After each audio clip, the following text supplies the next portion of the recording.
Hello everyone, I am the 4835, also known as Robert, back for another review, and today I'm joined by a YouTuber, friend, and a fellow Star Trek fan. Could be the next Doctor if his love for Doctor Who hadn't died. It's none other than TARDIS Law 7, or as I know him, Matt. Hello. How are you doing, sir? I'm doing very well, thank you. Good to hear. You ready to review a quite interesting review today? Yeah, I'm all ready, I'm all set. Awesome. So, today we're reviewing Star Trek Generations. It was released in 1994, directed by David Carson and written by Rick Berman. The premise of the story follows: in the late 23rd century, the maiden voyage of the third starship Enterprise contained such guests as Pavlov Chekhov, Montgomery Scott, and the legendary Captain T. Kirk. But the maiden voyage turns to a disaster as an unprepared ship is forced to rescue two transport ships from a mysterious energy room. The Enterprise manages to save a handful of the ship's passengers and barely makes it out intact, but at the cost of the Captain Kirk's life. 78 years later, Captain Jean-Luc Picard and the crew of the Enterprise D find themselves at odds with a renegade scientist, Tolian Soren, who is destroying an entire star system. Only one man can help Picard stop Soren's scheme, and he's been dead for 78 years. Anything else you want to add to that before we go on? I was just going to say, this is a bit picky, but it's technically the Enterprise B. It is. Just to be a bit more specific in the prologue, but yeah, that's the only thing. That is true. It was the second ship under the Enterprise name. Yeah, well, technically the third if you count the NX. Well, yes. Yeah. Or is it the fourth? No, the fourth. Because you have the Enterprise and the Enterprise A. So it's the fourth. Yeah, and you have of course, the refit, of course. Yeah. So we have both watched the film, and let's just say we both have different views on this film. I do not like the film at all, and Matt, you quite like the film, don't you? I love it. It's my favourite Star Trek film. And one of my favourite films of all time as well. It's really good. Okay, so we're going to have different opinions. So let's start off with the good points, or at least what I put down for the good points. The opening credits. When you first get introduced to the actual actors that are in the film and the film's title, I like it because it's a good way to start off the movie because it interacts with what's happening in the movie. You see the bottle of vintage wine flying through space, and then as the credits end, it hits against the hull of the Enterprise B, and you're like, it immediately goes off into the film. Unlike previous Star Trek films, which have just been something flying through space and the credits have come up, and then it cuts to a different scene completely. So I quite like that. What about you? Yeah, I really liked it too. I think it's slow moving, but in a good way. It builds up mystery and suspense. And I liked the sort of clever nod that they made with the bottle to the futuristic setting, because if you look closely on the label of the bottle at one point, it says vintage. I think it was 2255 or something like that. 2265. I don't know. Which I thought was pretty clever, and it was kind of a nod to the fans of the original series in a way, because it was harking back to that era. And I also liked, like you said, the way the bottle smashes onto the ship and then the camera pans up to reveal it. I thought that was very good. And the music as well fits in with it. The music suddenly rises to a crescendo, and it's a very dramatic way to reveal the new ship. For the first time. See, for me, the music, I didn't really notice it, and this is going to be one of my bad points. Yeah, no, you said that. I was very surprised because I thought the music added a lot to it, and Dennis McCarthy, I think, really is a genius. See, for me, it's not as prominent as some music such as in First Contact. The music from that is quite. You actually listen to it and you go, oh, wow, that's quite noticeable. Or in previous Star Trek films, in this it was quite mellow, quite. Oh, here's some music in the background just as things are going on. It's not really something. I disagree. I think, again, it added a lot, and it had a very distinctive theme as well, just like First Contact. Whereas Insurrection and Nemesis didn't really have themes like that. That's true. They did lack in a lot of things. But let's not get into that. For another day. The Enterprise B was the next thing that I thought was awesome. Well, the fact that we actually saw the ship. And the fact that it's an Excelsior class, which, if you remember back in Search for Spock, as they're coming into space dock, they look and see the new Excelsior class, which has transwarp drive, and it's like, this is the newest thing. Like, oh, one day, hopefully, we'll get to go on that. Or I think Sulu says, hopefully, one day I want to command that, which he does. But it's just nice to see the progression of not only the technology but the ships as they're continuing up, and I do like it because let's face it, the Enterprise B we haven't had much reference to before this film came out. It was just like, oh, there's a ship in between there, and that's it. Yeah, and they don't really say much about it after that either. No, that's Just true. saying, 'cause I think if they were to do a new TV series, they could base it around the adventures of the Enterprise B. That'd be quite good. That would be cool. Yeah. Yeah, to fill in the gap. But anyway. I can see that. But it depends how they do it because they have to get it right. I mean, they have to have some of the characters that we know and love. It can't be just completely new crew because otherwise people will go, well, what's this? I don't. Well, yeah, but in a way they can't rely too much on what's come before because they have to kind of do something new with it and put a new spin on it. Well, I could say that about the new films then, but we're not going to go into that. Yeah, I know. Yeah, let's not go into those pieces of shit. Oh dear. But yeah, and then also, I don't know if you noticed, but on the bridge of the Enterprise B, Tim Russ, the actor who played Tuvok, made a cameo. I think he gets only several lines of dialogue, but it's just awesome to see him in it. And when I was watching this first times, I was like, is that Tuvok then? And doing some research, it's not. It's just a character who is. No, it's not meant to be Tuvok. Yeah, because I think Voyager hadn't started yet when they made this film, had they? It began in 1995, the following year. Yeah, and also in Voyager we have the episode Flashback in which we see that Tuvok was actually on the Excelsior under the command of Sulu. Which That's right. Was he the first officer? I think he was a science officer. Oh yeah. But it's a good episode that. But as I said, that means he couldn't have been on this maiden voyage. But it's nice to have him as a cameo. Yeah, it's a bit weird though that a character just happens to look exactly like Tuvok but without the ears. Is on the maiden voyage and then Tuvok is on it for the rest of the time. And again, that is one of my problems with this film. Some plot threads and some bits in the background aren't really developed enough, and you don't know why they're there. But then again, to be fair, as I say, Voyager hadn't started yet, so they weren't really thinking along those lines. So yeah. Fair enough. And then, of course, as they're being escaped from the Nexus, which we'll get onto in a bit, Kirk is killed, and I say that in brackets, killed. To save the ship. Now, to me, this fits his character. Kirk has always been the one to sort of save the day. He's the hero. He's the legend among Starfleet. If he was to go out anyway, it would be saving a ship from certain danger. And I really like the way that they're used, which sort of is why I hate what happens later on in the film when he kind of dies again. But I just think if they had just left this in and not done any of the stuff that was to come, it would have worked so well. If this was the end of Kirk, this is how he should have gone out. Or at least in a battle, or something. But at least he's actually saving, or doing something productive. Well, that's what he was doing, something productive when he was actually killed. I think if they had did what you just said and just left it like that, with him just blown out into space at the beginning, it would have been quite anticlimactic, I feel. And, okay, well, I could argue against that, but I'm just going to leave it for later because I have so many arguments against that now. Yeah. But for now, we're focusing on the good points of this film. Yeah, sure. The Argamosa Observatory, I probably said that wrong. It's an interesting design. For me, it looks like a relay, a huge, massive subspace relay station. Amagosa, isn't it? Amagosa, that's it. Yeah. Thank you, Matt. Yeah. I really like the design of it, and especially in an episode of DS9, they set up a relay on one end of the wormhole, and it looks exactly like that, but just bigger. I do, and I'm just thankful that they didn't use the Regal 1 station like they did in a lot of the original Star Trek films. The basic sort of space station with the top bit and then the pads, and then the... I think so. Do you mean the sort of... cone-shaped one? Yes, yeah. Yeah. I think that one, they didn't use something like that because then it would have just got plain and simple. I do like the fact that they actually made a different design for the station. Yeah, definitely. Yeah. You got anything to add on that, or? No, not really. I pretty much agree with what you said there. So cool. Yeah. Soren, Tolian Soren, played by Malcolm McDowell. McDowell.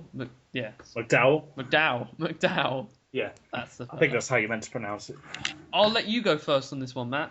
What do you think of his character? Well, funnily enough, I forgot to make notes about this particular topic. I thought he was played very well. I like Malcolm McDowell as an actor anyway. I've seen him in a few different things, and I thought he made an. Oh no, actually, I did make a few notes about him. He was an interesting Star Trek villain Hmm. because he had a different kind of motive and a different sort of background from most of the other villains that have come before, and again, the villains that were going to succeed him as well Hmm. in the later films because he's very sympathetic. I mean, I know that isn't quite unique because previous villains were sometimes sympathetic, but he was more sympathetic than most of them, and his emphasis on time as a sort of a predator is quite an interesting concept, and it's very unique. Yeah, it's an Yeah, interesting way to look at time itself, as the fact that one day it will catch up on you and there's nothing you can do about it. Basically, yeah, like you're being hunted and yeah, you know yeah, that there's no way out. that's right, and also that it also, and I forgot to note this down, that that fits in very well, and he says that with Picard's conflict in this film, which is, of course, the loss of his Oh, the last Picards. So the fact that he's all alone now, and he's facing the idea of, you know, as he says in the film, that there are less years ahead than behind, and that mm. he's the last Picard left, and he's got that pressure upon him. That fits in very well with Soren's conflict, I thought. Well, I would say that the two are completely different. I mean, I do like Soren's motives. I mean, let's face it, Soren's planet was destroyed by the Borg, and his family was basically killed, and that sort of suggests that he's going to go and get revenge on them, but he doesn't. He tries to find a way of escaping it. Imagine if something has happened to you, a tragedy, and you can't get over it, but you know that there's some place you can go where everything will be fine again, and basically your family can live again. Yeah, Um, which already makes him a more credible villain than Nero. But that's anyway, true, yeah, because Nero was just simply out for revenge.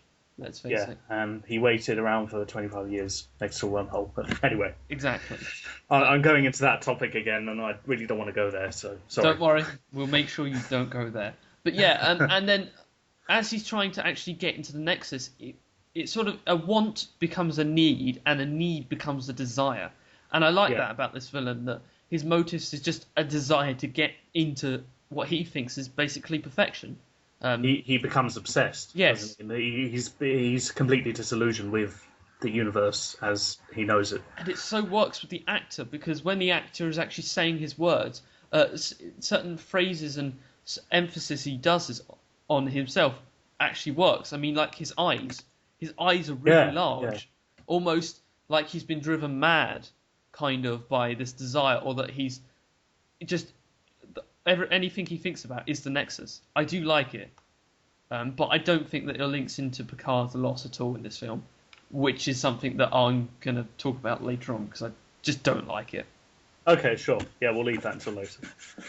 The next thing, the Duras twins. Oh yes, the Jewish sisters. Now, they're good in the film. I do like them making an appearance because they appeared in Next Generation, they've appeared in DS9, they've appeared in a crap ton of other outside of the actual proper TV series.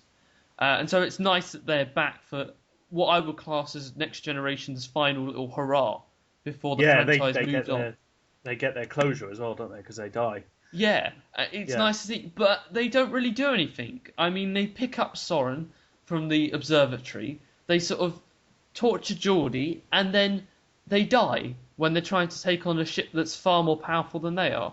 well, they don't even really torture Geordie, do they? Because Soren does that. That's true. Yeah, They're sort of waiting around for Soren to give them this um, weapon to help them take the council back, but they don't do yeah, and anything. I agree, and also the point that I thought of was I thought they could have done with using a different Star Trek, enemy race in Mm. this film because I think that the Klingons are very overused in the films. I mean, they're the villains in God, how many films?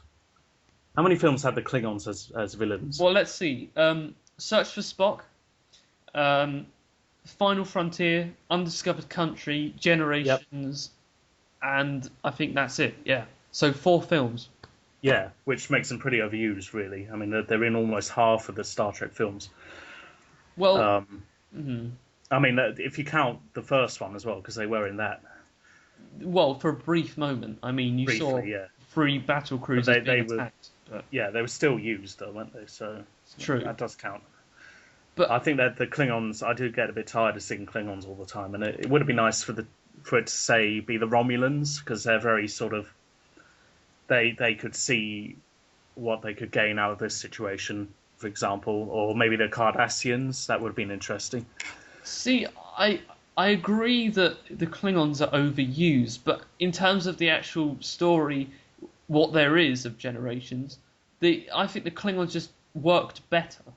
Because I couldn't really imagine Soren working for the Romulans, because they would try and interrogate him, double-cross him, and then kill him, basically. Well, yeah, but the Klingons were going to double cross him anyway and kill him. Well, yeah, but he would at least have more of a persuasion with them. He'd at least have more of a sort of an idea to help them with. Yeah, well, perhaps, or maybe it would have been better just to have a whole new race of aliens.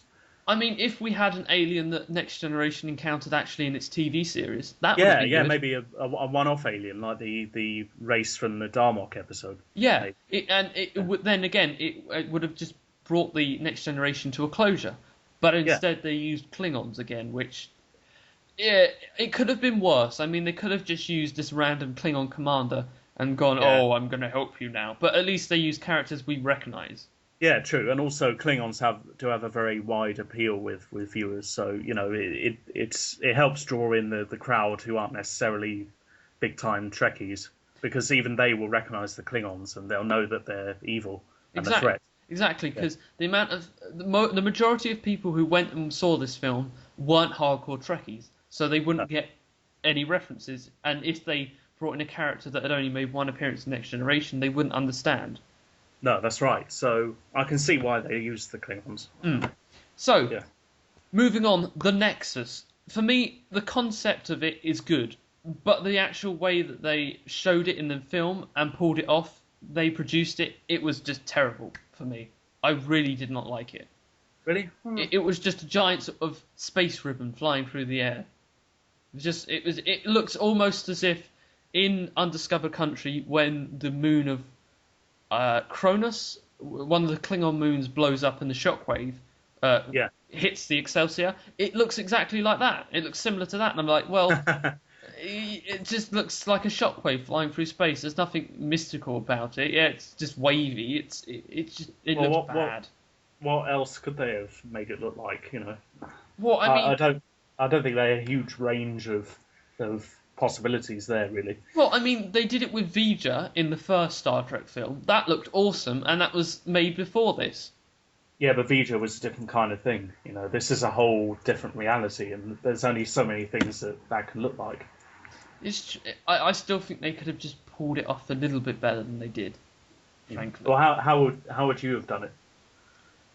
Probably some sort of a wormhole type thing, or a tear in, well, not necessarily a tear, but not a wavy line, a sort of a rip in actual fabric of space-time itself in one point, not just flying throughout the galaxy. Okay. But then if it's stationary, then it would be a lot easier for Soren to get to it. Well, yeah, and it would make it less of a challenge. I just don't like the look of the Nexus. I mean, fair enough. Yeah. There is a book, a Star Trek pocket novel, which does explain more about the Nexus. And I'm sure if I read that, I may like the Nexus better. I just think it should have been more developed. I'd be interested to read about that. I mean, the outside appearance of the Nexus, it's okay, but it just should have been developed more, in my opinion. Okay. What about the interior? Should we get to that later? I'll get onto that later. But what do you think? Because I know you like the Nexus. Oh, yeah, I like the Nexus. I have no problem with it, really. I think it looks fine as it is, to be honest. I didn't sort of say, oh, that's really good or that's really bad. It's just kind of there. And that's what the Nexus is. And yeah, so. Fair enough. Moving on, stellar cartography. That one room which we see in Generations on the Enterprise D, which we've never seen before. I like it. I do like it. It's for me. It's a very early astrometrics from Voyager. It's sort Yeah, of like a that's right. prequel to it. It's like, oh, here's the technology slightly earlier. This is what we're going to implement onto Voyager later on. Yeah, and I suppose in story, in universe, it must have been a relatively new addition to the ship, like a new module. Yeah, which is ironic considering that it didn't get much use. Yeah, yeah. I mean, it was there for one scene when they was trying to figure out, oh, where's Soren going? Oh, he's going to Viridian 3. And then that Yeah, was it. yeah. Or maybe it was just one of those rooms that you just never saw during the series, but was always there. Yeah, like the secondary shuttle bay, which apparently was huge, but because they didn't have the budget for the actual TV show, they couldn't show it. That's right, or the captain's yacht, which I don't think you ever see. Yeah. Yeah, but I do like it, and it's just nice that they used that in there. Yeah, definitely, and I like the fact that the way they constructed it, it was sort of like a bubble. It's round, and it was a cool design. Yeah, it was. Yeah. And next, Viridian 3 itself. Now, the location used for sort of the rock hilly part of the planet was nice. It looked like it was filmed in America, maybe. Yeah, Arizona or something like that. Yeah, somewhere out south or deep Yeah. in the desert, which was nice. It does give a feel of an alien world. Yeah, and in fact, I have a feeling it was filmed in Arizona.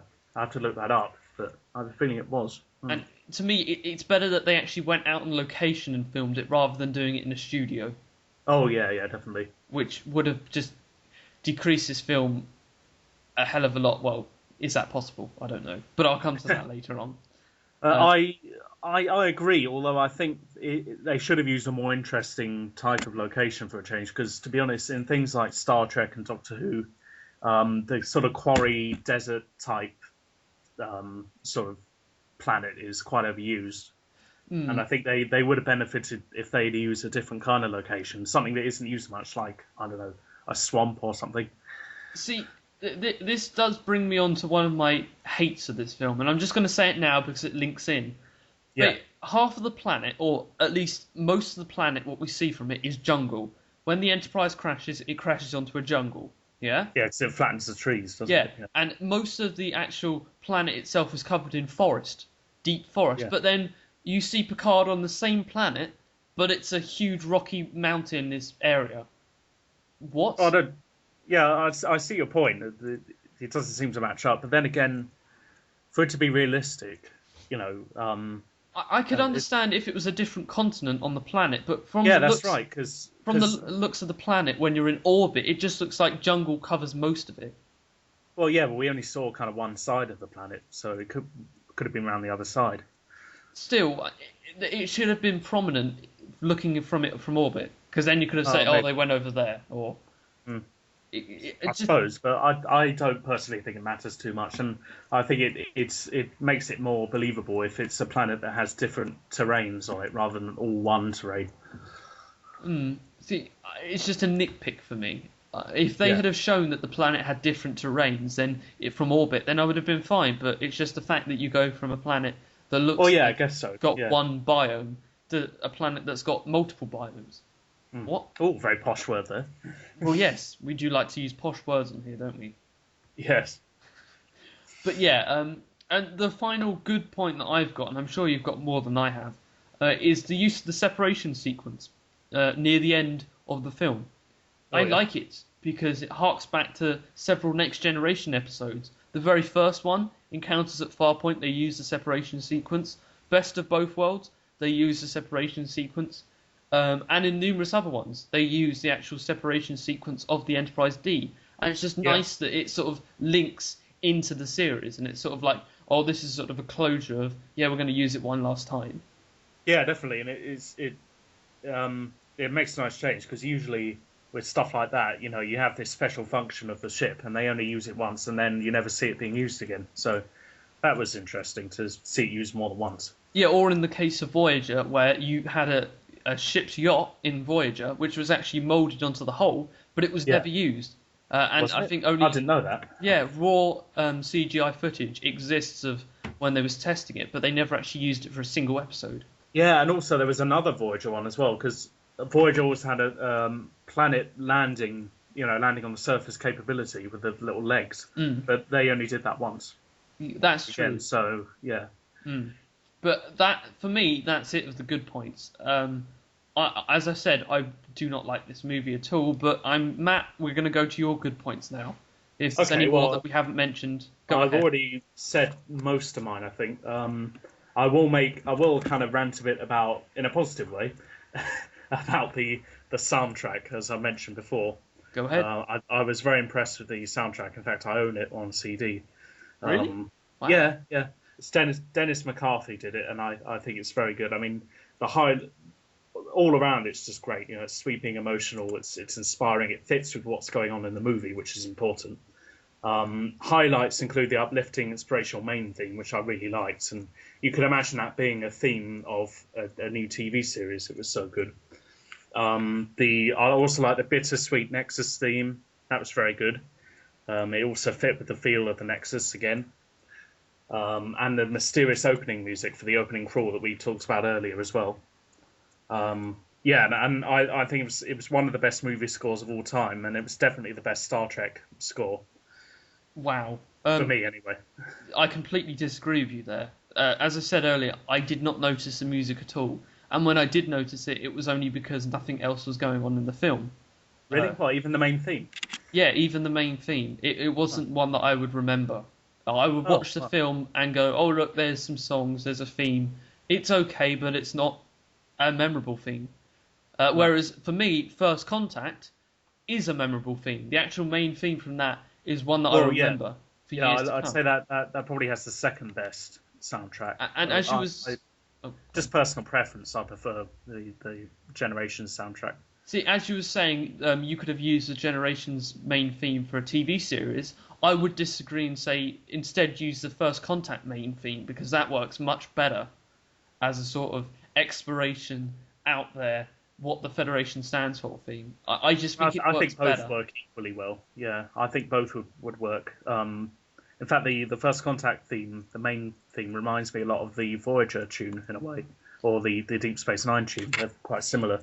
They're linked. They definitely take same musical scores and cues during it. Don't they? Yeah. But let me just see what other points I've got. Sorry, you were going to add something else? The soundtrack is just it's just boring, and I would not remember it. I couldn't care less about it, to be honest. Okay. Well, on to what else there is.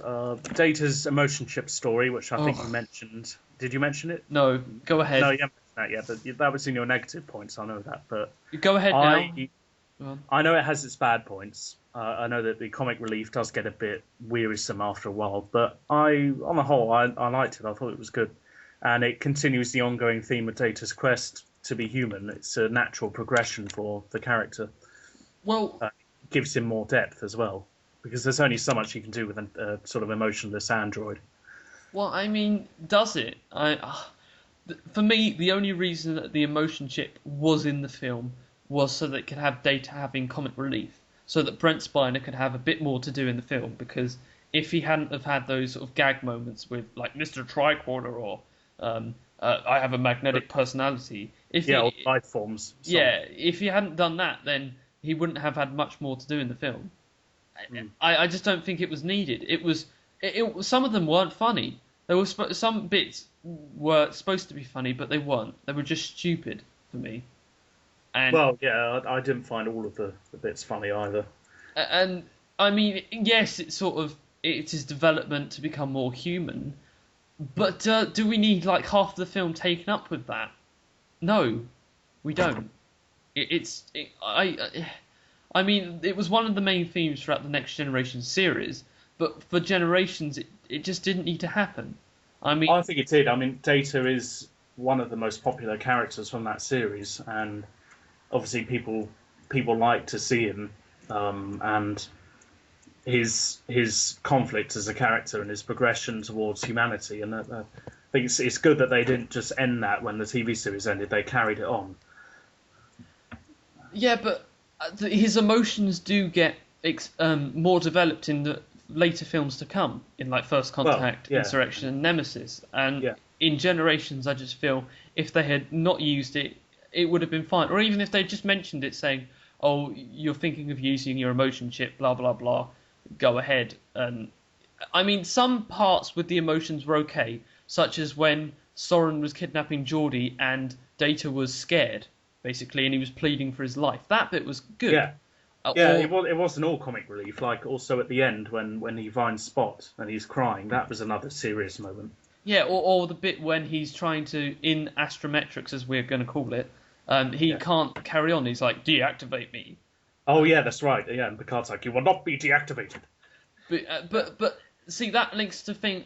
Picard's saying to basically Data, oh, you've got to put your emotions aside for 1 minute. Well, I'm sorry, Picard, but earlier on in the film, you had an emotional outburst where you just didn't care about your responsibilities. You was on the bridge. Well, he sort of stormed off the bridge and says, "You've got to do this investigation, Riker. I'm just going to go and sulk in my ready room." Frankly. Yeah, true. There was a bit of a contradiction there, but I think the point is he's kind of learnt by that point how wrong he was by doing that, and he's trying to pass that on to Data. Well, when he makes the same mistake. If they had kept the emotion chip in and had none of the comic relief, it would have been much better, in my opinion. Okay. Anyway, I'll move on. See if there are any other points over there. I thought the film had some very impressive special effects and CGI, particularly with the exterior shots of the Enterprise, both Enterprises. True, because at this point, they were still using models. They hadn't actually moved over to CGI. I think is it Insurrection when they move over, or is it First Contact? One of the films they move from First Contact. Okay, yeah, they move from model work over into CGI, and it looks slightly better, but then you have this nostalgic look of the Enterprise. That's right, yeah, and it feels more real in a way when it's a model. Yeah, I do like the model. It's just I wasn't really paying attention to it because we've seen it all before. And well, yeah, true. It did look kind of more realistic and glossier than it did in the series. I'm not sure if it fitted. If they did just use the same effects they did in the TV series, then maybe it would have been fit a bit more smoothly. Maybe. And I think also as an add-on to that, I was very impressed with the crash sequence of the saucer, particularly. As you've mentioned earlier, that was very good. Especially considering, again, it was all models. You know, it did look very good. Don't get me wrong, it looks amazing, and you do sort of see the scale of the actual saucer section itself. But it will link on to something else that I don't think that's how the Enterprise D should have gone out. But okay. I'll talk about that in a bit. We'll talk about that. Have you got anything else, or shall we move on to the bad? I've got a couple of other things. Fair enough. Just a couple more points. The final showdown between the captain and the villain, or captains and the villain, when they're fighting on the planet on Viridian 3. Mm-hmm. Yeah, I like that, and it was good because it was rare for a Star Trek film to have a kind of physical fight between the hero and the villain. Because usually, when it all comes down to it, you know, when the villain and the hero are facing up, it's much more impersonal because they're sort of looking at each other from across space via the view screens. And I liked it was much more raw and emotional when they're fighting face to face on a planet physically, which I enjoyed a lot more. And also it gave Captain Kirk one more chance to exhibit his sort of fighting style that you see a lot in the original series. That's true. I mean, the scene was well choreographed. Yeah. But for me, it weren't the best fight scenes. I mean, and as you were saying, it's rare for a fight scene. Well, it isn't actually, because in The Search for Spock, we had. Well, I know. I was thinking of that film. Yeah. We had that great fight scene with Kirk and the Klingon. Yeah. Well, it was great until on Genesis. Until Kirk had to deliver that line. What was it? I have had enough of you. Yeah, he didn't do that very well, but apart from that, it was good. Or equally, in Nemesis, Picard fights is on the actual the very end, Riemann ship, and he's fighting all of them. So yeah, I mean, it was well choreographed, but it didn't stand out as that's an awesome fight scene. There were plenty. Well, no, I'm not saying that. I'm just saying it was good to have that for a change instead of the ship to ship face off. Yeah, but ship versus ship. When you compare that to everything that's happened in the actual TV series of Next Gen, it's nothing special. Well, no, I agree with you there. It wasn't, wow, this is amazing. Yeah. One final thing. I know you. This is a a sore point for you, but I liked the way Kirk died. I thought it was very poignant and understated, and again the music fit in with it very well and added to the emotional impact. And Picard's solitary visual over Kirk's grave, you know, where the camera pans around him standing on the hill with the cairn of rocks, or cairn, or however you pronounce it, where Kirk is buried. I thought it was a moment of quiet respect that heralds the loss of a great man. See, And it was, you know, it didn't need to be all kind of loud and pomp and circumstance. It was understated, which I thought was very good. well, I completely disagree. I hate the way that they kill Kirk in this film, and I hate what they did with Kirk after his death. And I'm just going to say it now, okay? Kirk's death on Viridian 3 is meaningless. He gives his life to save a pre-warp civilization that he's never heard of, and the way he dies when he's on the bridge and it collapses, it's so comedic. It's like it's flying. It's basically comedy. It looks so comedy. It's basically when the bridge collapses, it sort of does a spin, and you see Kirk sort of holding onto it, and then he gets collapsed under the rubble, and it's like, oh, you could have gone out a better way than that, Kirk. Well, I don't know. Well, you know, it was... I just laughed because I was like, wow, you killed a Kirk who, let's face it, among Star Trek is a legend, by just falling him off a cliff. Wow. Yeah. I see your there. point, but I disagree. I think it suited him. It was his last final sort of passing of the torch to Picard, and it didn't need to be big and huge and loud and sort of overblown. You know, I think it was good to they had that moment of closure with Picard and everything, and all of that. So that was good. See, this brings me on to another point. I mean, it didn't have to be, his death didn't have to be loud and sort of obnoxious, and it could have. I still think he should have just died at the very beginning of the film when he was sucked out in space trying to save the Enterprise B. But still, at the end of the film, Picard shouldn't have just buried him under some rocks on some planet and go, oh, look, this is some legend among Starfleet, I'm just going to put some rocks on him. He should have had a proper... He'll be fine then. He should have had a proper funeral, like in Wrath of Khan, like Spock had. They put him into a torpedo and flung him out to space.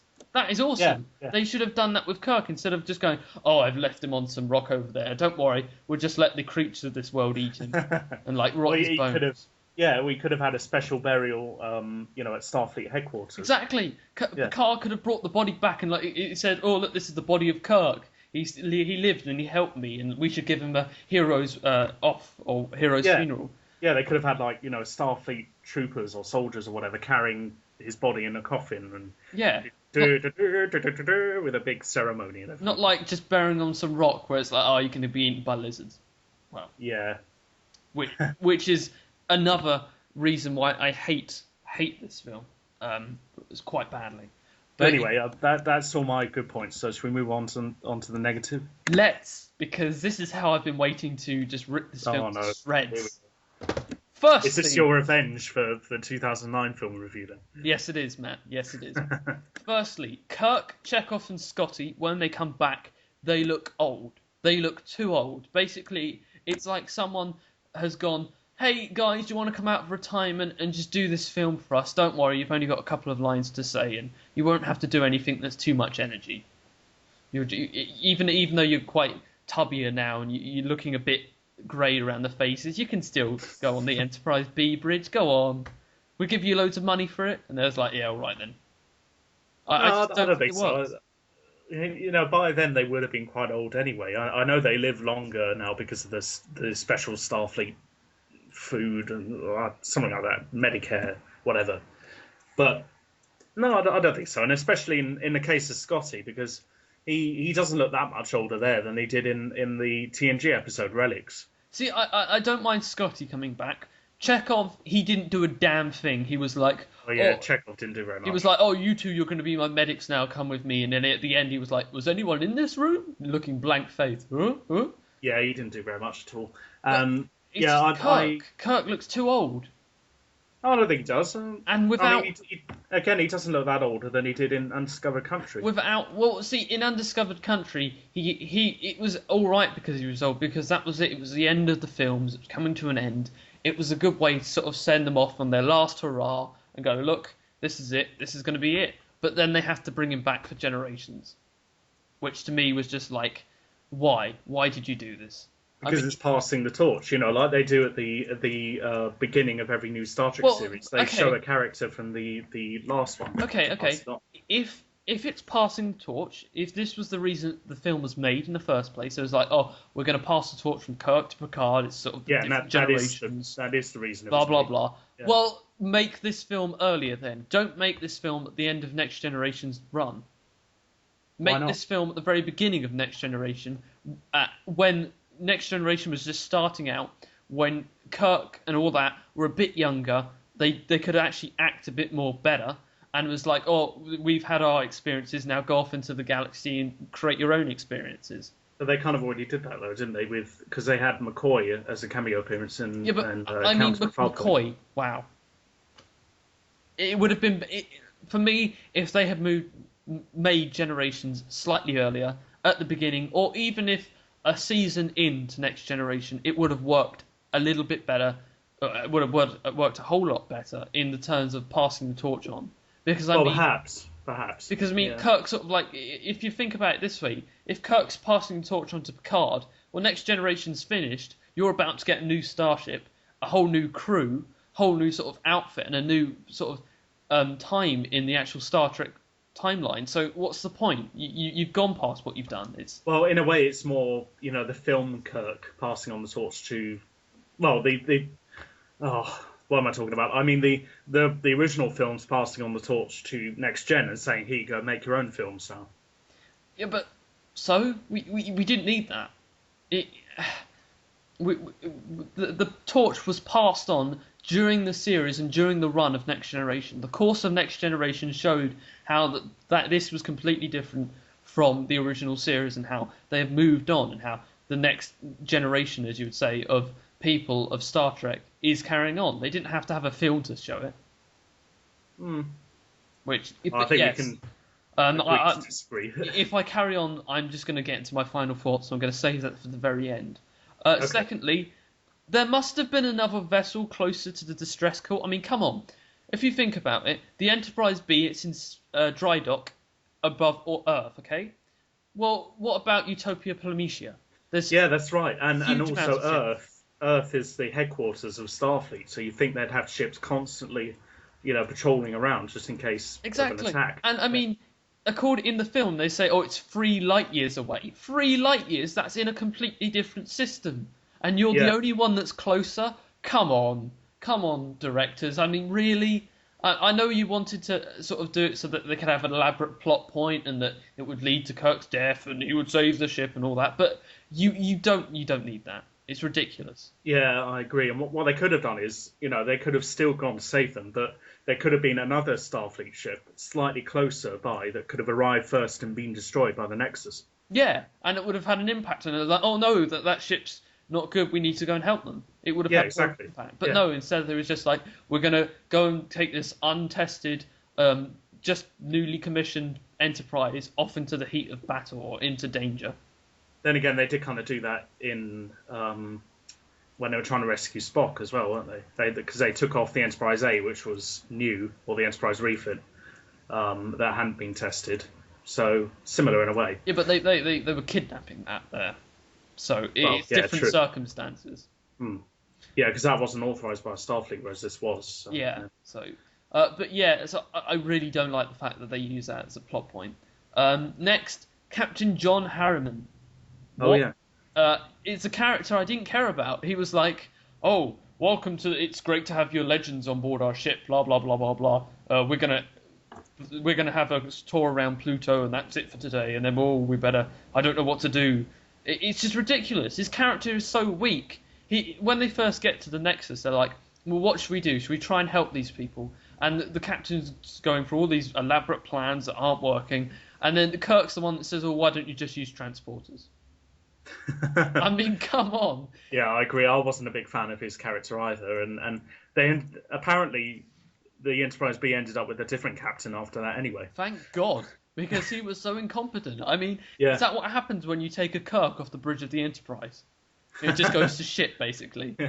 Or a Picard. Yeah. Yeah, it's like, oh no, we can't carry on anymore. We don't know what to do. And the whole fact that we don't have what is it, quantum torpedoes or till Tuesday or something like that. Tuesday, That was yeah, funny. it's a running gag. I mean, well, what was that about? We didn't need it. We just I mean, don't get me wrong. The actor is a good actor, and he appeared in Ferris Bueller's Day Off, that film.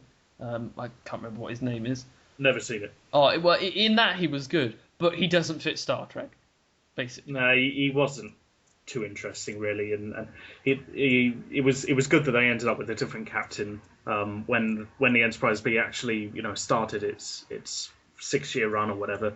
Because I remember reading that in the Haynes manual, the different enterprises. It said in there that it was a different captain, which is good in a way, because if they did ever do a TV series of it, then they wouldn't need to bring the guy who played John Harriman back, and they wouldn't have to worry about him looking older. Thank God. Jeez. Well, I mean, he was probably fired anyway by Starfleet after him. Yeah, he probably was. Yeah, because he was so incompetent. Go back to the academy for a few years. Cool.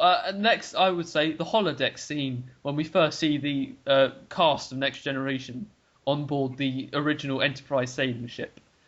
What? Okay, but for me, it was pointless and it was over-exaggerated way of promoting Worf. I don't know. I thought it was a good set piece, and it was a good way to sort of introduce them rather than predictably having the Enterprise D sort of sailing along in space. It was good to surprise the audience and say, give them a glimpse into the everyday lives of the crew. Well, yeah, but I mean, normally when you promote an officer, you don't go into the holodeck, create this huge simulation, this huge program, just to promote him to the next rank. Well, yeah, no, but Worf is kind of a special case, really, isn't he? Yeah, but you wouldn't do that for someone like Data or someone like Crusher or anybody else. Why not? They might have done. You don't know because we didn't see it. I very much doubt it. They do that for. Oh, look, Riker's been promoted. Let's go into the holodeck and create a program where he has to do this stupid ritual to get his promotion. It's like, no, you wouldn't do that. And to be honest, I also think it might have been better if they, done the same kind of scene, but with the Enterprise, the modern Enterprise, the one that you see in Voyage Home. They could have done it on that. True. Yes. Yeah, that would have been interesting because then they would have all been in sort of military uniforms, and it would have been still similar in a way to what they look like normally, Yes, that could work, but yeah, I mean, they still could have just introduced them by saying, "Oh, look, here's a ceremony for Worf." I mean, for God's sakes, in Nemesis they introduced them through a wedding. I mean, come on, it's just why did you have to use a ship? I think I like that scene, and I think it gives it a larger scale than the TV series had because they have a bigger budget, they can afford to do more with it. It wouldn't have been as exciting to just see them in the ready room or whatever having a ceremony there. It's better to do it in the holodeck. It's more interesting. It looks better. I understand why they did it on the original Enterprise sailing ship because it's like, oh, these are our ancestors of explorers. They went out and charted the seas. But yeah, okay, yeah, but I mean, if it was like a holodeck program about them actually being the explorers, it would have been okay. But all this just to go so that Worf could go, oh, I'm a commander now. So what? There. Meh. All that for nothing. And which brings me on to my next point. Data pushing Crusher into the sea didn't need to happen. And it wasn't funny. I thought it was. Oh. I liked it. I thought it was funny. Why? Well, I don't know. Different sense of humour. I don't know. It was like, you got to be unexpected, Data. Okay, push you into the ocean. Smash. Yeah. It's like, Data, that's not funny. Yeah, it's not funny, Data, and it never needed to happen. I liked it. I thought it was good. Well, we differ again on emotion. Oh, and the next big thing, which I cannot stand as a Trekkie, it just annoys me. Even though it's a nitpick, it annoys me. The uniforms. on the actual ship, on the Enterprise D, most of the Enterprise crew are wearing Next Generation outfits, apart from Worf, who is wearing a DS9 uniform. What the hell? Oh yeah. Well, technically, Picard changes his uniform throughout the film as well, because he starts off wearing a TNG outfit, but by the end of the film, he's wearing a Deep Space Nine / Voyager style Exactly. uniform. What the hell? Why? Come Well, on. maybe because this, A bit if of you think about continuity it, here. yeah, no, but if you think about it in universe, they regularly change the uniforms, and this was around the same time as DS9 and Voyager Yes, in universe, so but I they mean, would have started changing the uniforms by then. but this film, the events in this film, take probably a couple of days. I mean, you don't change a whole uniform for a ship in a couple of days. Well, Come no. on. Well, maybe in the future they do. And if you're saying, oh well, Worf got his DS9 outfit from DS9, well no, because Worf went to DS9 after the destruction of the Enterprise D, after this film. Yeah, and they had different uniforms by then anyway, didn't they? They had the grey ones. No, that was later on. Oh. They still had Oh, the right. normal uniforms, the original DS9 uniforms. Then. Yeah. Yeah. So why? I mean, for me, this is where the writers and the producers just got lazy. They was like, oh, we've just run out of original Next Generation outfits. Oh, let's put some DS9 outfits on some people. They won't notice. Who cares? I mean, it will save the budget. Who cares? Well, yeah. Well, come on, guys. If you're going to do a film, do it properly. And it is noticeable, I agree, especially when you have two of the main characters talking in a room or whatever, like you do a lot in this film. And one of them's wearing the Next Gen outfit, and the other one's wearing the Deep Space Nine / Voyager outfit. Exactly. I noticed that with Geordi and Data as well, because Geordi spent the entire film wearing a TNG outfit, and Data spent the entire film wearing a DS9 outfit. What the hell? It's just the producers being lazy, basically. Yeah. So next, Picard and the death of his brother. Oh my. And nephew. Whatever. Basically, his brother we saw in one episode of Next Generation. It was the episode directly after Best of Both Worlds, where Picard was still getting over the fact that he'd just been assimilated. That's right. Yeah, family, wasn't it? Yeah, he went to Earth, saw his family. So we've seen this guy once. Oh, so what? We're supposed to feel sorry for Picard, of a character we've never heard of since then. Yeah, I know. I make this point as well, and I agree that the loss of his brother and nephew would have had more impact on the viewers if we had seen them more in the series or even in the film. Well, yeah. And also, Picard, throughout most of Next Generation, Picard is strong-willed. Picard doesn't really show emotion that much. Especially not when he's on a bridge or when he's in command of a mission or an investigation. But in this, he's talking to, who is it, Deanna Troi, and all of a sudden he just starts blubbing. I mean, for me, it's out of character. I don't know, he did show emotion quite a few times in the series. Well, I mean, even when he was being tortured by the Cardassians, he didn't really break, did he? He did when he shouted, "There are 4 lights." Yeah, but he didn't have an emotional break. He wasn't like, oh, stop torturing me, I can't take this anymore. He kind of did. He did fail at the end, and the only reason he didn't tell them everything is because he was rescued, wasn't he? Well, still, Picard doesn't really show emotion that much throughout the series, so I just don't like the fact that they thought, oh, for the movie we'll just go full gun blazing on emotion. Yeah, this scene is just gonna be him going, oh, I can't deal with it. He was only so young. He was blah blah blah. He burned to death. Which and I was like, wow. That was also a flaw in First Contact, wasn't it? Because he never showed that much emotion outwardly, maybe inwardly, but not outwardly about the whole assimilation thing. And then suddenly in the First Contact, he's sort of exactly shooting them all in the holodeck and everything, getting really emotional. So, exactly. Yeah. The Next Generation films for Picard, they didn't do anything for his character. Yeah. Yeah, and also Insurrection completely destroyed his character.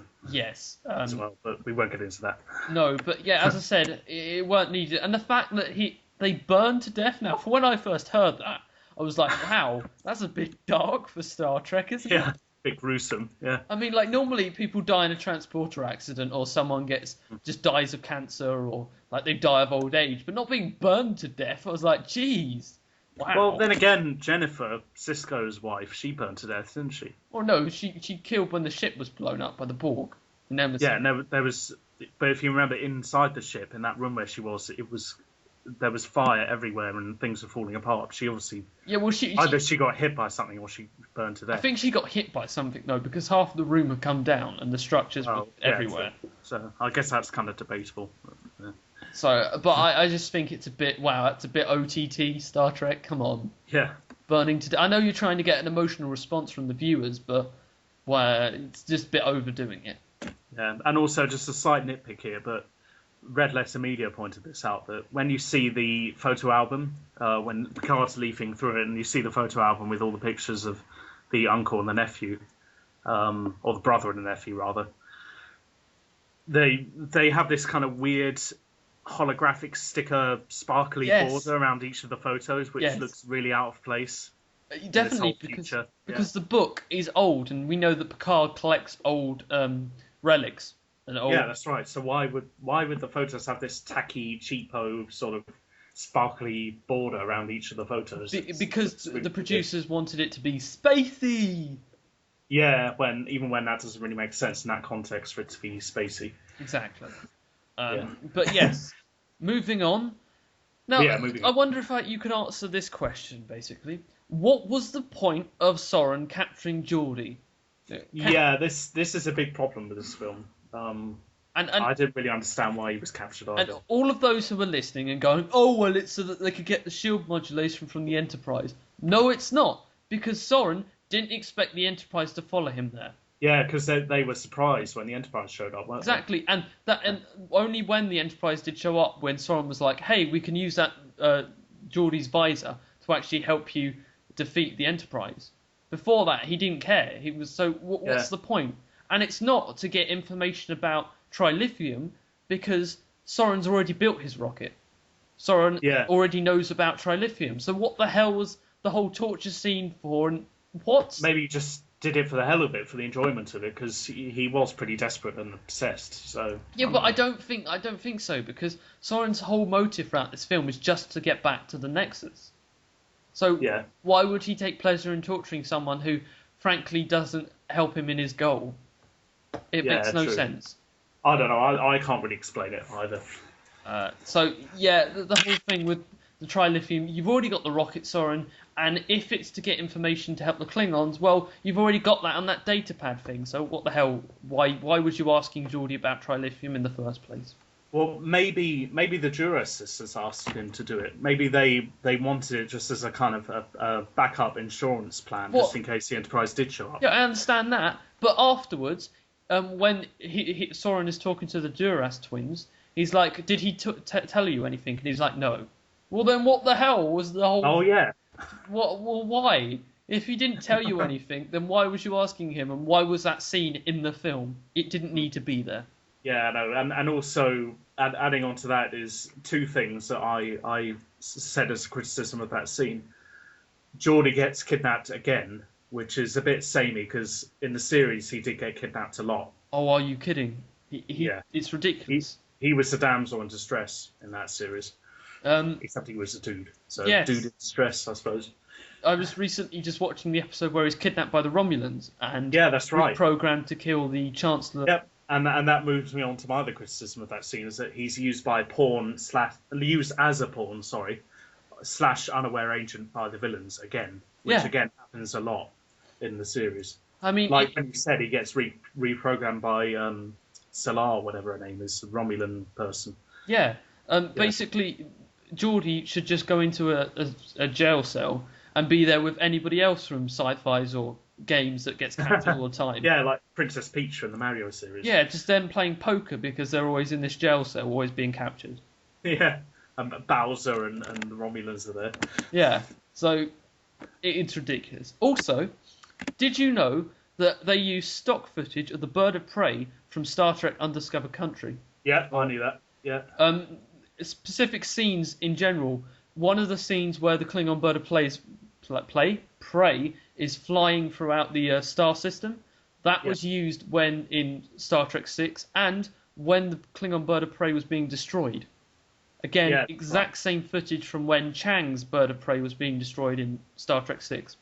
Yeah, and it's a bit lazy to recycle it, and also visually, it doesn't really fit in with the kind of revamped look of the Enterprise D and the Enterprise B and everything, because it's from an older film, it looks out of place. It doesn't look as good as the other effects. The colouring of the actual frames is off slightly than what Yeah, you that's see right. throughout the There's rest of the that as film. well. Yeah, because it's a different film. It's older. The technology wasn't as good. I mean, surely if they have a big budget for this film, they could have just gone, oh, well, why don't we have several scenes with the new, make new scenes of the Klingon bird of prey Yeah, actually exactly. flying or It actually wouldn't being have destroyed. cost them that much. Yeah, well, because they made new scenes. I mean, you think about the scene when it's attacking the Enterprise itself. That's completely new.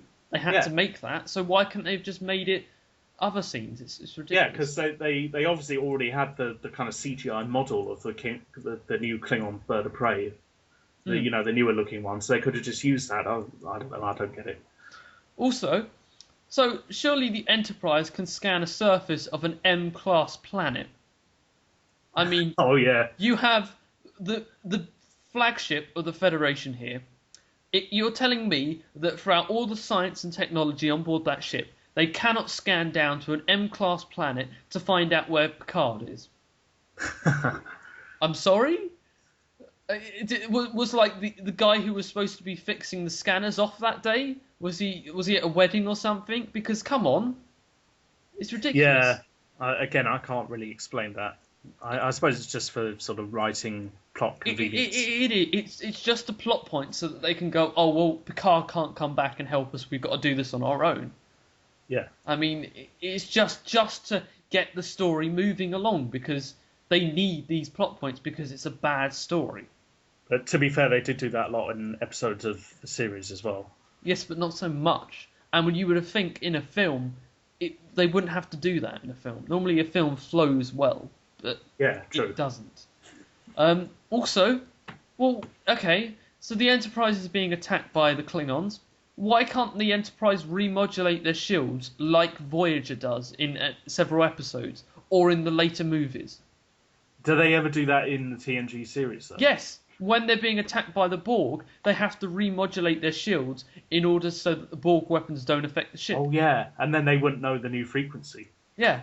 Yeah. So, I'm Oh. sorry, did everyone just have a brain meltdown today? Was Riker sitting on the bridge going, you know what, we could remodulate the shields? Hey, I'm sure it'll be fine. They Yeah. won't destroy And the Enterprise. I remember finding a picture on Google Images where had a picture of Riker and it said Picard leaves him in charge of the Enterprise once and he destroys the ship. Exactly.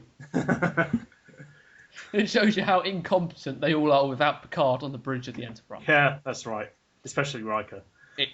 Yeah, and then what happens later on? Riker gets his own ship. Oh dear. Yeah, he probably destroyed that in the end too.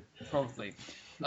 Also, so the Enterprise has, for me personally, should have gone out in a different way. I know earlier on we were saying about it crash landing on actual Viridian 3 itself. Now, it looks okay, but you would have It think looks awesome. it looks awesome, I know, but you would have think that the Enterprise should have gone out like Kirk's Enterprise did. I don't know, flying off into a sun with Kirk going, "This is our last voyage. We're gonna have one last hurrah." Or like being decommissioned, but Picard saying goodbye to everyone, looking around the bridge of the ship for the last time and going, "Yes, we've had some good memories here."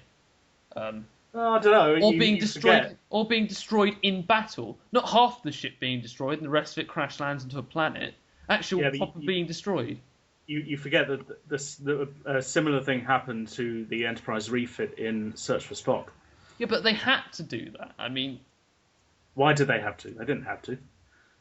well, Because they just introduced the Enterprise A, at the very end of the same film, and it looks the same. fair enough. But still, I think the Enterprise D, through what all it's been through, it should have gone out with a bit more I don't know. I think zazz. it was a nice bookend to what the source separation, like you mentioned earlier, that they did in the very first episode. Because it was another source separation, but this time it's destroyed. So it's kind of they ended it the same way they started it. And it ties it together nicely. I just don't like it. And the fact that And at the very end they're on the bridge and it's completely destroyed and they're like, oh, we've had good memories here. It's like, well how? You can't even recognise it. Half of the bridge has been destroyed. This isn't the Enterprise you had for Next Generation. It's just a hulking wreck. I mean, Yeah, but if they'd shown it kind of intact, that would have been unrealistic because it went through all that trauma. I know, but that's why it shouldn't have gone through that trauma in the first place. They should have found another way to say goodbye to the ship. I disagree. I think it's an interesting way to do it, and it's pretty unique as well, except for Undiscovered Country. I mean, Search for Spock. Sorry, but even that was slightly different because obviously it wasn't a source of separation. But anyway, I'm digressing. The point is, it was a new, unique way for them to destroy the ship, and I think if they had done it by just blowing the ship up in space or by having it retired, like you said, then it would be too cliched and sort of samey, because they do that with a lot of ships, and it's more interesting this way. Well, to be honest, they could have just basically not made this film, and you could have ended it with the ending of All Good Things. That was a brilliant way to end Next Generation and end the Enterprise D. It flying off and them lot playing cards, saying, "Look, this is who we are. We're going to go and explore further on." Them just flying off into the distance next to a sun, very reminiscent of Undiscovered Country. I think that works a hell of a lot better than in Generations, frankly. Yeah, but they had. Well, I don't think they had to, but they were going to end up doing Next Generation films sooner or later. And yeah, but they could have just left Generations out and gone straight to First Contact. But at the beginning of First Contact, say, "Oh well, we've had to move on to a different ship. Times have changed. It's been so many years since we were on the original Enterprise or Enterprise D." But they had to show what closure for the Enterprise D. You can't just have it sail off and then that's it. You don't know what happens to it after that. That's what happened in Undiscovered Country for the original Enterprise, and it worked a hell of greatly. So. Yeah, but don't you hear in an episode of one of the series what eventually happens to the Enterprise A? No, you just know that it's decommissioned and that's it. Oh, well, fair enough then. Yeah, but still, I think it was good to have that closure. And as I say, it was a nice bookend to the series, and it tied it all together well. So fair enough. Moving on, the Nexus scenes with Picard. My God, they were stereotypical cliche of A Christmas Carol. And I mean, come on, Patrick Stewart, you tried that already. You've been in one Christmas Carol and it didn't really work out. No one remembers you for it. So why are you trying to do it again? Oh, this is a sore point for me. I really enjoyed the Nexus thing, so I disagree. I think, yeah, in principle, it's kind of just a giant holodeck, really. But at the same time, I think they did it well. It was a touching scene. It gave him closure in a way about this whole issue with him being the last Picard, him not having any family left, all of this, and it made you think about what your version of the Nexus would be. So it relates it to the viewers, and it was something recognisable, from literature, from history that people recognise. It wasn't some silly sort of wacky, futuristic, spacey sci-fi thing that people couldn't relate to. It was something very human, something very relatable, I think. Well, I understand that, but surely they should have shown Picard these days in the 24th century having a family of his own, even with Crusher, because let's face it, those two could have had a family in the future. Yeah, they were a nice couple. So maybe. But why did you have to go back to Victorian times, a Christmas Carol cliche of like, "Oh, Father, we're going to have dinner now. Let's thank you for this present, Father. It's nearly nice." Yeah. I know, but that ties in with Picard's character because he was always very old-fashioned, and he was never a huge fan of the modern technology or the modern sort of era. He always liked vintage things. He was interested in archaeology, geology. He liked the past in general. So I think it ties in with his character, quite honestly. See, for me, it was just boring, and then the fact that he realizes he's in a Nexus by looking at a Christmas tree and it's got like flashing lights. It's just that was a bit weird. Doesn't work. I think it would have been better if he had noticed a kind of, for example, a discrepancy or a contradiction in how one of the kids was acting or something like that. That would have been a bit more interesting. Or the fact that reality around the edges isn't all that it seems. Yeah, like if it started blurring or something. Yeah, that would have worked well. Yeah, like a malfunctioning holodeck. That would have been a bit more interesting. I mean, hell, even if it was still set in those times, but instead of the wife being some weird actress we've never seen. It was Crusher. I mean, it would have worked. Yeah, that would have been a more interesting touch. Yeah, But and no. that would have been. Oh, then again, though, if you see this season 7 episode of Next Generation, oh, what's it called?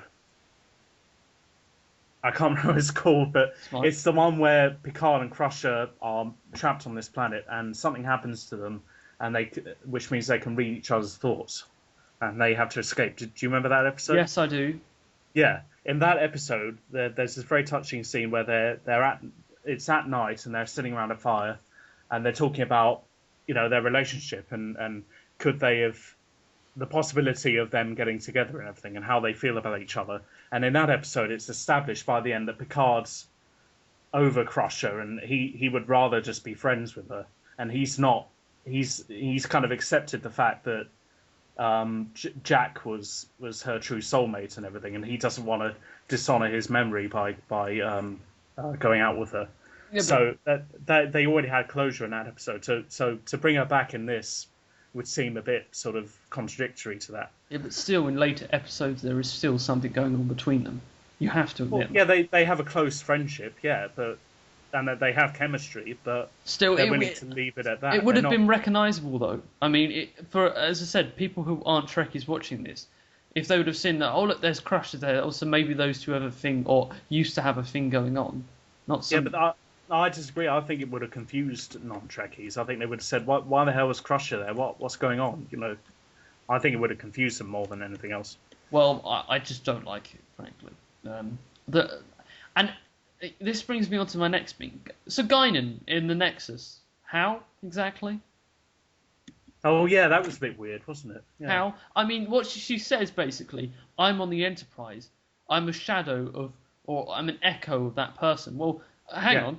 You're on the Enterprise then. The Enterprise was destroyed by the shockwave just after Picard went into the Nexus. So she's dead. So she's dead. So how can you be talking there?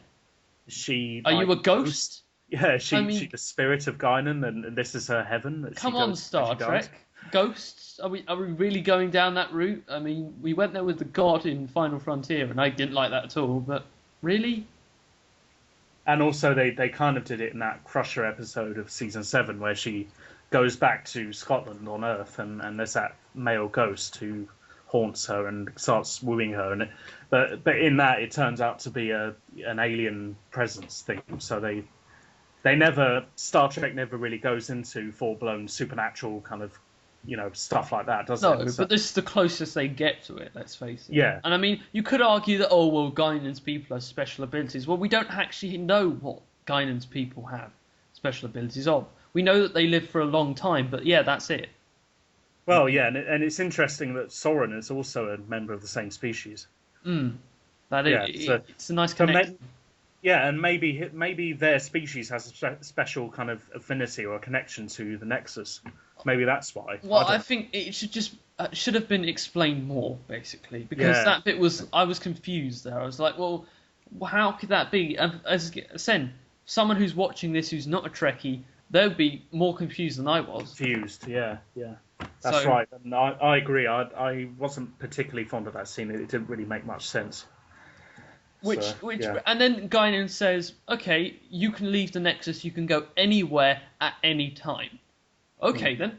Well, why doesn't Picard go all the way back to 10 forward, or maybe earlier, when he first met Soren and stops him there? Yeah, because Red Letter Media brought that up as well. Why does he have to go to the exact point when he was about to fail and couldn't stop Soren? I mean, why? I'm sorry, what? There's no explanation why he didn't just do that. And actually, I've just had an idea, going back to... Sorry, if we regress a bit here. Back to the last point about the whole Guinan scene in the Nexus. Would it not have made more sense for it to be Q giving Picard that advice and telling him that you've got to go and get Kirk? Yeah. Would it be more interesting for it to be Q? Because then it would make more sense, because we know that he's godlike. He can do almost anything that he wants. So he could easily just appear in the Nexus, tell Picard what to do, and then bugger off. Yeah, but, I mean, Guinan is sort of connected to the Nexus because she was in it before, so I suppose it's somehow related. Yeah, true. Yeah. But then still... again, Q hints a lot in the series that he he knows about all these different parallel realities and different dimensions and things. So I think it would have been nice for it to be cute, but then again, as we said for other things, it might have confused people who aren't Trekkies. But yeah, so I just don't like it in there, and it's confusing. Yeah, well, fair enough. Anyway, let's move on. And the final thing that I've got about is, okay, so Picard goes to Kirk, and then you have this whole scene. I think it's like 5 or 10 minutes. Kirk making some eggs, making breakfast, making toast, going up, riding on a horse, jumping over a gap, and then realizing he's not in reality. I mean, come on, this isn't Star Trek. This is like William Shatner's life story. It's not Star Trek. It was a nice change of pace, you know. I don't think the whole film has to be flying around starships and fighting things. Well, no, I don't mind if it was to connect it with Star Trek somehow, but it's just not. It's just what Kirk does when he's retired. It's like, these are the adventures of Kirk retired. When you put it that way, it does sound a bit boring.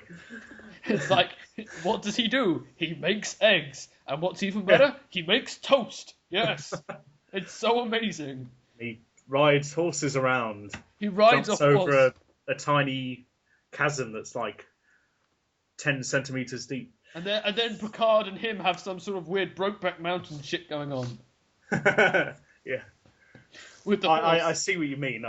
But again, I think it's a nice change of pace, and it gives Kirk more depth. You know, because it's less interesting if all you ever see of Kirk is his life in Starfleet, and you never see what his personal life is like. Well, I know, so but it's an interesting sort of side to him. You have books for that. You have tons of Star Trek. Yeah, I know, but and books only, let's face it, only Trekkies are going to really read the books. So it's good for the casual viewer to get this insight as well. Well, I don't think the casual viewers watching this film to go, let's find out what Kirk does in a day of his normal life. Oh, he makes toast. That's interesting. I know that's probably not one of the main reasons. Here's your money. It's like, no. Kirk is arguably the most popular, one of the most popular Star Trek characters, and everyone knows who Kirk is. So, you know, it's good to get this insight. And also, if you're criticising this scene, then you also, by connection, you also have to criticise that ridiculous scene. And sorry to bring this up again, but the silly scene in the beginning of 2009 Star Trek film, where young Kirk is stealing the car and he drives off a cliff or whatever, because that is also an insight into his private life. So if criticising one, you have to criticise the other. That's true. And on looking back at that film, the beginning bit is boring, and it doesn't need to be there. So. And I'm willing to recognise the faults in this scene in Generations, so fair enough. I'm just trying to stick up for it a bit. Well, that's mostly what I got, because we mentioned about Kirk's death and his body. So is there anything else bad about this film that you want to add? Or much to my disappointment, I've got at least a couple of negative points. Just minor ones, you know, nothing too bad. It wouldn't be a review if you didn't have negative points, Matt. Yeah, I know. Okay, well, firstly, I was kind of disappointed that the two captains, Kirk and Picard, unfortunately, they didn't get to spend much time on screen together. You know, it would have been nice if we'd seen them together more and doing something more interesting than having breakfast and riding horses. Yeah. And also, it would have been interesting to see Kirk on the Enterprise D and his reaction to all the new technology and the new uniforms and everything. See, then again, that just brings up the fact that I've been saying this is badly written story. It's badly written. It's got plot holes. It has subplots that go nowhere. It's just not well written at all. Oh, well, we can differ on that score, because I think it's well written, mostly. I mean, you're bound to have, you know, minor niggles if you look hard enough in most things. But anyway,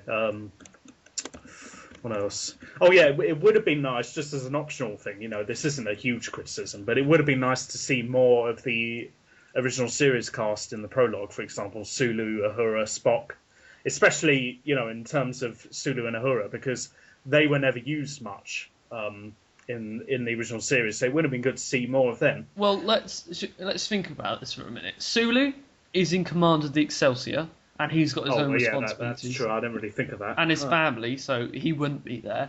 Uhura, who knows what she was, and we don't seem to find out what happens to her. And Spock, basically, the reason that none of the other actors were there was because they didn't want to be. Yeah, I know, Because, especially Leonard Nimoy. yeah, they actually asked Leonard Nimoy to be on this film, and he said no. And yet he said yes to being in the two new films. So I don't understand his choices. no, but still, yeah, I could see why he didn't want to come on this film. Because I just can't don't really like it. when he wants to be in the new films. Probably because they offered him a bigger paycheck in the new films. Most probably. Yeah, yeah. I mean, sadly that's often the case with actors. Mm. I mean, as much as I like Leonard Nimoy, I think his rationale is pretty flawed there. But anyway, what else? I'm sure there was something else. Oh yeah, there's one last thing. Just one last point. Cool. There's a problem I foresaw with this film that I've wondered about for a while actually. Here we go. Let's see if you agree with me here. Why does the Nexus destroy ships but not people? I don't have a clue. Yeah, and why would it matter if Soren's ship was destroyed if contact with the Nexus immediately removes you from that reality and into the Nexus? I don't think contact. If you're in a ship, you're not actually contacting the Nexus, are you? Because you're protected by the ship itself. And also the Enterprise B wasn't that in the Nexus? Yeah, it was in the Nexus, but again, they weren't transported. Yeah, yeah. But I think the main reason that ships are destroyed is because if you're flying into the Nexus in a ship, the pressure of it causes the bulkheads to actually fracture and destroy itself. Okay. And if Soren flew a ship into the Nexus, he would die because the ship would explode before he actually entered it. Well, true, yeah, but if it has that effect on ships, surely it would have the same effect on people. Well, no, even more so. Because ships are made of a different composite of people, and I don't know how, because we're summarising here, but somehow the Nexus, it transports you in, so it must recognise that you're human, or you're humanoid. So, that kind of implies a sort of intelligence to it, like almost as if it's run by someone, or it's some sort of ship or a robot or something. Or a probe, or some sort of weird energy that's been sent out. Again, none of this is explained in the film, which is why I think it's badly written. They should have had more explanation to the Nexus itself. But because of timing reasons, because they just wanted to get the story moved on, they didn't. Yeah, I guess so. And I suppose they probably explain the origins of the Nexus, like you said in that book. Hopefully. Yeah. So is that it for your bad points then? Yep, that's all of them. Cool. Well, now you've heard our good and bad thoughts about the film, we are now going to go for a final thoughts and a rating out of 10. Matt, I will start with you. What do you think, and out of 10? Sure. I really enjoyed this film. It's my favourite, as I said at the beginning, it's my favourite Star Trek film. It's one of my favourite films of all time. Fantastic score. It's got the best score arguably out of any Star Trek film. And my opinion of it is kind of, despite the minor little niggles with it, there are admittedly a couple. It's not perfect as the film goes, but what's not to like about it? It's got Kirk and Picard together for the first time, two generations meeting. It's got a great villain, as I say, great soundtrack, great effects. I just think it's a great film all around, and it's really is a classic. And it's just a shame how they declined after First Contact. That really was a shame, because the Next Gen didn't really get to bow out in the same sort of great way that the original series did. So yeah, that's my opinion. And as for a rating, I would probably give it a 9 out of 10. Cool. Because I mean, I know I sound a bit extravagant by giving it a 9, but I really think it deserves it, because I think yes, there are a couple of minor flaws, but on the whole, it's a really enjoyable experience, and I never get tired of watching it. So yeah. Right. Well, I have to completely disagree with you. I do not like this film at all. For me, Generations should never have existed. It's what I feel like when I'm watching this film is it's basically shitting on the grave of Next Generation in the original series. Now, I know I'm going to get a lot of flack for this, but that's how I feel. I think if the original series ended on a high note, it ended on Undiscovered Country. The ending for that is one of my all-time favourite scenes. It's like the second star to the right, straight on to a morning. Great closure for the whole of the original series and the original series films. Again, same with Next Generation. All Good Things episode. see you out there as Q's talking to Picard, and then you see the ship flying off. Nice closure.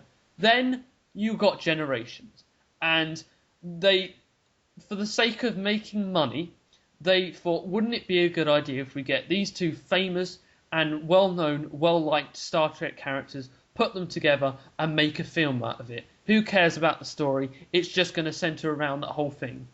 And it doesn't work at all. It's written badly. Now, the concepts in the actual film are good. The concept for the Nexus, perfectly fine. The concept for the two generations of characters meeting is good. And it was done a hell of a lot better in certain novels that have been released before and after the film. That's right, especially the William Shatner novels. Exactly. Where Kirk is brought back. Yeah. But it's just, for me, it doesn't work. I mean, the only thing I like about this film is the villain, is Soren, because he's played well, great actor, he has good motifs, but again, he just shouldn't be in this story, and it's not good. I really don't like the way that the Enterprise D goes out in the end of it. I think they should have done a lot better. They could have done different angles with that. It could have been done a hell of a lot better. Bringing back Montgomery Scott, Chekhov, it's okay, but they didn't really do much. And again, what was the point of this film? I just don't like it at all. It has to be the second worst Star Trek film for me personally. First being Final Frontier, with Insurrection as a sort of joint first place. I really do not like it. The acting, don't get me wrong, the acting of all of the Next Generation cast was good. It was good acting. There was just some bits, like the comedy scenes with Data in, which didn't work well, but generally they did a good acting. It's just when you have a good actors, but you have a bad script or a bad story, it doesn't work well, and that's what happened here with Generations. So for me, it will have to be a 1. I want to give it lower, but the reason I give it a 1 is because it had Soren in it, and he was a good villain, and that's it, frankly. So yes, I didn't think you'd give it quite that low. Well, I am not a fan of this film at all. As I said, for me, it ruins the ending of Next Generation and original series. So, that has been our review of Star Trek Generations. We hope you've enjoyed this review. Please note that these are just our opinions. What about your opinions? What do you think? Please comment below. Tell us what you think of this movie. Do you like it? If you do, why? Don't you like it? If you do not, why? Tell us. And look forward to our next review. So I have to say thank you to my guest, Matthew. Thank you very much, sir. Sure. It's always a pleasure to have you on, and I'm sure we'll be doing another one of these reviews very soon. Thanks. Yeah, it's been good. I enjoy doing these a lot. Cool. So, we will see you soon. And it is goodbye from me, and it's goodbye from Matt. Yep. Bye-bye. Bye, everyone.